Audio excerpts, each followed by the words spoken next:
tout à fait pendant qu'il est encore temps. mais Sané on parle dañuy wax beaucoup si li nga xam ne mooy wàllum troisième mandat mais la liberté aussi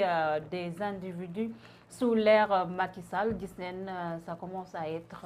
bafoué voire même limité même sa liberté d'expression nga wax sa opinion par rapport à des questions dañuy gis nit yi nga xam ne dañ koy def finalement il se retrouve en prison la dernière en date il s'agit de Karim Xrum Xax ak ki nga xam ne mooy le professeur Cheikh Oumar Diagne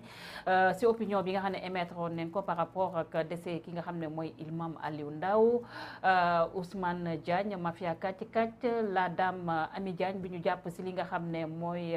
wàllum force spéciale la liste est longue sous l'ère Macky Sall. gis nga Ndiap. Finalement, le régime de Macky Sall un recul démocratique. Non, mais je te parle même pas de recul démocratique, mais c'est un bond extraordinaire en arrière. Ñun pour ñun, même ci Macky Sall, mais il suffit juste d'aller réécouter les bandes de 2011. Macky Sall opposant yi mu doon wax ci li doon am. Tey c'est pire. Tey c'est pire. Abdoulaye Wade se fixait certaines limites. Am na fi mu doon yegg daan na taxaw. Parce que dafa amoon il y avait un temps soit peu de c'est un démocrate. daan na poser ay actes mais yenn limites yi daanu ko franchir. Mais Macky Sall moom il ne se fixe pas de limites. Tant qu'il peut avancer, il avance. Tant qu'il peut avaler, tant qu'il peut dévorer, tant qu'il peut massacrer, il massacre. Donc Macky Sall, c'est la pire chose qui soit arrivée au Sénégal en termes de leadership politique, président ak yooyu. Vraiment. Et donc, le régime de Macky Sall joue avec la liberté des Sénégalais. Wax nañ ko waxaat ko liberté wu Sénégalais jamais ça n'a été aussi restreint. Espace civique bi jamais ça n'a été aussi restreint. Nga xool cette judiciarisation du débat public. C'est-à-dire nit di wax na li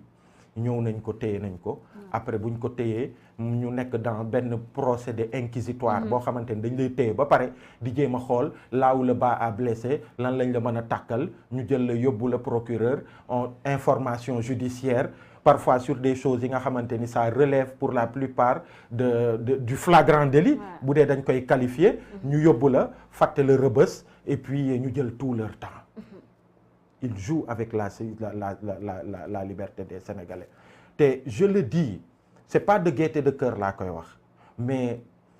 ce régime-là, ak ñi ko incarné, moi je pense que c'est pourquoi d'ailleurs ils tiennent à rester au pouvoir. Parce qu'ils ont fait trop de mal dans ce pays. te yàgg nañu muy am alternance Abdoulaye Wade bi mu demee nee nañu non Abdoulaye Wade ñu kii ko ancien président yenn honneur yi. Mais Macky Sall risque d'être le premier chef d'État de ce pays boo xamante ni da ngay wàcc de la pire des manières tu sors par la petite porte ba pare justice su Sénégal topp la ci yenn jéego yi nga xamante ni sa nguur teg na ko. mais est-ce que ñii di wooyee seen bopp waaye société civile aussi Aliou Sané amu leen seen part de responsabilité parce que gis nañ du temps de maître Abdoulaye Wade vous étiez plus sur le terrain voire même plus coriace mais avec Macky Sall dafa mel ni comme finalement vous vous êtes embourgeoisé. Non mais du loolu je te donne juste un exemple njàpp bi tey juste un exemple li ma la wax mooy Abdoulaye Wade était un grand homme. Malgré li ñu doon jaamaarloog moom am na ay limites yoo xamante ni non je te donne un exemple par exemple sur la question du 23 juin 23 juin Abdoulaye Wade dafa xëy bu nit ñi bu contestation bi amee nit ñi jibal seeni kàddu ni nanguwuñu loi boobu mu jàll assemblée ba ñu koy voté mais dafa xëy mu ne képp ku nanguwul ku àndul ak loi bi jox naa la liberté wu jox naa la autorisation wu nga mën a dem devant l'Assemblée nationale nga manifester pacifiquement c'est pourquoi le 23 juin a eu lieu mais boo xoolee ci référendum bi ci kii bi rek nu mu tuddati loi sur le parrainage c'est la seule question sur laquelle je peux être d'accord avec quelqu'un comme maître El Hadj Diouf déglu naa ko une fois muy ne loi sur le parrainage lu jug keroog jugul sax 23 juin et c'est vrai mais Macky Sall ne leen nañu du ngeen ko fi waxee da ngay xool ba à 10 kilomètres à la ronde ci centre ville mais y avait que ay forces d'élite ay GMI ay GIGN lu ne kenn mënul dox sax say soxla ci biir centre ville ñun keroog man j'ai dormi au commissariat de nu mu tuddati Grand Dakar ak plein d'autres Y'en a marre qui ont été torturés mais on ne va pas faire de la rébellion on ne va pas prendre des armes parce que de suñ culture loolu taxu ñu jug on est un mouvement pacifique mais boo dajee quelqu'un comme Macky Sall un président boo xamante ni il n'est pas capable d'avoir cette hauteur-là ce sursaut de démocrate comme Wade ni mu ko doon defee qu'est-ce que tu veux Macky Sall mooy ñi nga xamante ni bu dul woon des mouvements comme les nôtres on est des mouvements pacifiques mais ci yenn réew yi neneen lay demee mais ñun on n'a pas pris cette option-là il massacre tout le monde quand il a la force publique il a la puissance publique mu koy utiliser contre des citoyens loo bëgg citoyens yi def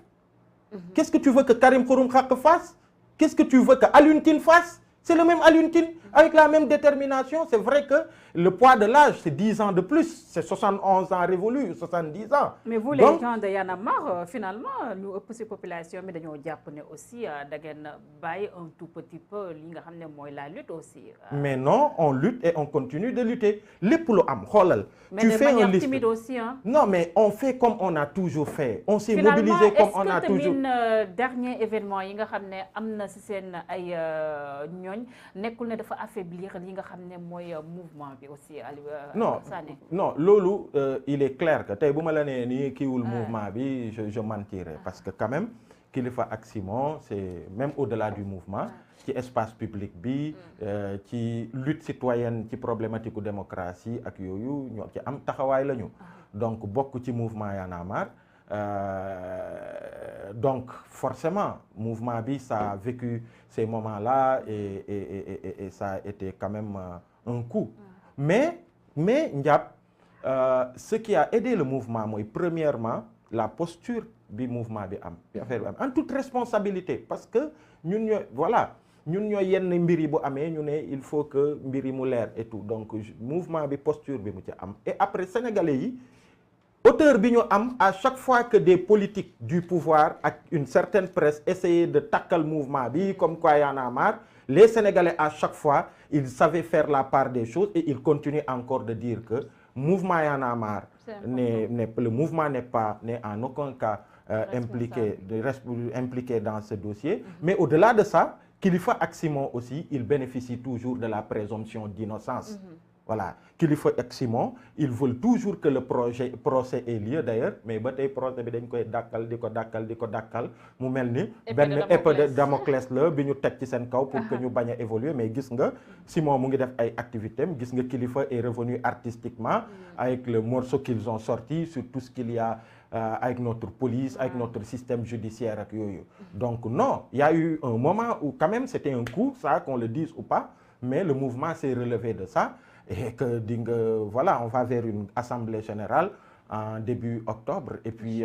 on n'attendra personne sur le combat ci problématique troisième mandat et puis on est en train de travailler aussi li ñu doon def lépp ci mbirum dox ak sa gox mbirum député yi ak citoyens yi mbirum maire yi ñu élire redevabilité yi bi auprès des citoyens loolu aussi ñu ngi koy tàmbali ci fan yi di ñëw defoon nañ sax quelques tournées ak yenn maire yu bees yi pour que